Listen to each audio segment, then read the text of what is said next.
প্রায় ৬০% তরুণ তরুণী ভুগছেন ঘাড়ের এই সমস্যায়। অস্বাস্থ্যকর জীবনযাত্রা, কাজের চাপ সবকিছুর প্রভাবে বাড়ছে নানা স্বাস্থ্য ঝুঁকি। বিশেষ করে তরুণরা নানা সমস্যায় ভুগছেন। সম্প্রতি এক প্রতিবেদনে দেখা গেছে প্রায় ৬০% তরুণ তরুণী ভুগছেন টেক্সট নেক সমস্যায়। এটি একটি ঘাড়ের সমস্যা। টেক্সট নেক সিনড্রোম কি?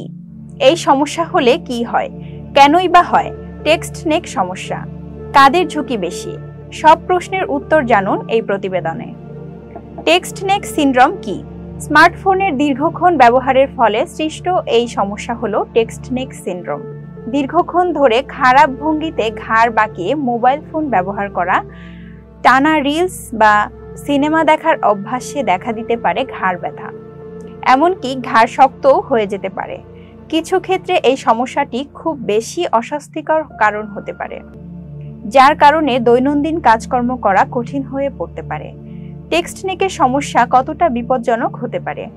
15 থেকে 20 বছর বয়সীদের মধ্যে টেক্সট নেকের সমস্যার ঝুঁকি বাড়ছে। ইন্টারন্যাশনাল জার্নাল অফ হেলথ সায়েন্সে অ্যান্ড রিসার্চ এর একটি রিপোর্ট অনুযায়ী 15 থেকে 20 বছর বয়সী ব্যক্তিরা এই ধরনের ঘাড়ের সমস্যার জন্য সবথেকে বেশি সংবেদনশীল। পশ্চিম আফ্রিকার বেনিনে 1835 জন শিক্ষার্থীর উপর একটি গবেষণা করা হয়।